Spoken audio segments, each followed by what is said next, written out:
मराठा आरक्षणाच्या मागणीसाठी सुनील कावळेंच्या आत्महत्येमुळे मराठा समाजातला आक्रोश आता आणखी वाढलाय। कावळे यांच्या अंत्ययात्रेदरम्यान हरिभाऊ बागडे यांना मराठा समाजाच्या रोषाला सामोरं जावं लागलं आणि त्यामुळे मराठा आरक्षणाचा निर्णय घेताना सरकारची आता कसोटी लागणार आहे।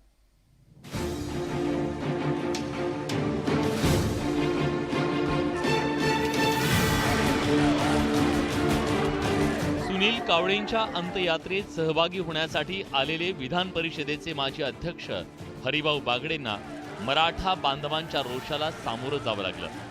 मराठा आरक्षणाच्या मागणीसाठी सुनील कावळेंनी मुंबईत टोकाचं पाऊल उचलत आपलं जीवन संपवलं।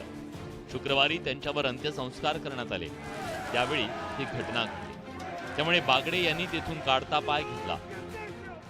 ती हे राग काढतात, त्याचा राग मला काही जण आता म्हणले तुम्ही येऊ नका, तुम्ही थांबून जा।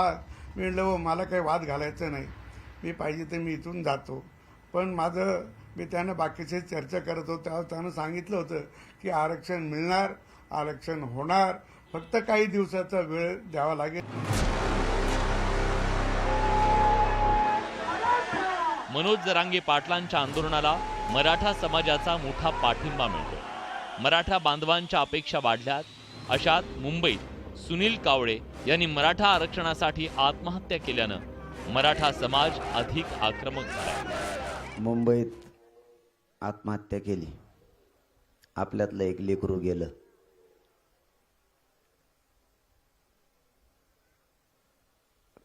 कावळे नावाच्या बांधवानं काल आत्महत्या केली।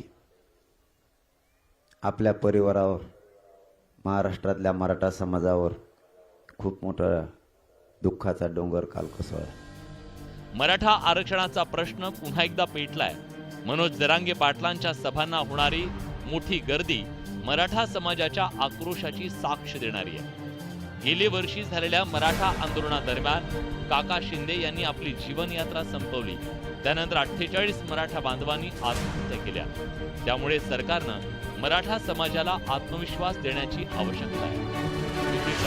सिद्धार्थ गुदाम, न्यूज 18 लोकमत, संभाजीनगर। मनोज जरांगे पाटलांनी पुण्यातल्या सभेमध्ये पुन्हा एकदा सरकारवर शरसंधान साधलंय। तसंच विधानसभेचं विशेष अधिवेशन बोलवून मराठा आरक्षण देण्याची मागणी मनोज जरांगे पाटील यांनी आता केलेली आहे।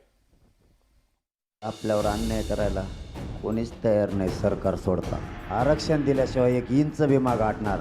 आपण मराठा समाज म्हणून त्याचं बलिदान व्हायला जाऊ देणार नाही। सरकारच्या भूमिकेमुळे आमचे बळी चालले।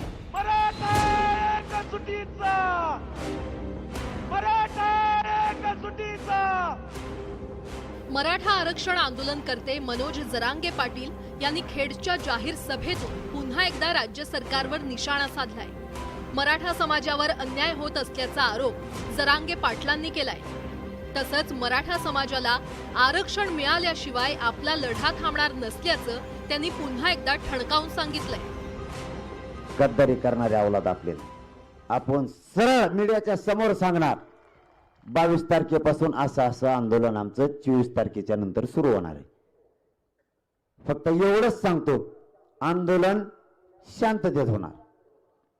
हे शांततेचं युद्ध सरकारला पेलणार बी नाही आणि झपणार सुद्धा नाही। मनोज जरांगेंनी राज्याच्या विविध भागात जाहीर सभांचा धडाका लावलाय। शुक्रवारी त्यांनी पुणे जिल्ह्यात 2 जाहीर सभा घेतल्या। यावेळी मोठ्या प्रमाणात मराठा समाज एकवटल्याचं पाहायला मिळालं। त्यांनी मराठा समाजाला कुणबी जात प्रमाणपत्र देण्याच्या मागणीचा पुनरुच्चार केला। एकानंही आत्महत्या करायची नाही, उद्रेक करायचा नाही, जाळपोळ करायची नाही, एकानंही। हे शांततेचं युद्धच मराठ्यांना आरक्षण मिळवून देणार आहे। मराठा आरक्षणाचा निर्णय घेण्यासाठी मनोज जरांगेंनी सरकारला 40 दिवसांचा अवधी दिलाय। जसजशी त्याची मुदत संपत आली आहे तसतसं राजकीय वातावरण तापू लागलंय। सत्ताधाऱ्यांनी सावध भूमिका घेतल्याचं पाहायला मिळतंय। मराठ्यांना आरक्षण आम्हाला द्यायचं, पण ते उद्या कोर्टात टिकलं पाहिजे। 24 तास टिकणारं मराठा आरक्षण आम्हाला नको आहे। पण पिढ्यानपिढ्या टिकणारं मराठा आरक्षण आम्हाला हवंय ते अगर आपल्या जरांगे पाटीलजींना पाहिजे असेल तर त्यांनी आमच्या खांद्याला खांदा लावून काम करावं. आमची टीम मराठा आरक्षण देणारी आहे. मराठा समाजाच्या ज्या संघटना त्यांना सुद्धा वाटतं की कायद्याच्या कसोटीवरती टिकणारं आरक्षण हे सरकारने त्या ठिकाणी दिलं पाहिजे. आता हे टिकणारं आरक्षण देत असताना त्याच्यासाठी जी काही माहिती संकलित करायला लागत असते ती करण्यासाठी काही कालावधी लागू शकतो. म्हणूनच न्यायमूर्ती शिंदे यांच्या नेतृत्वाखाली एक समिती राज्य सरकारने अलीकडे गठीत केले.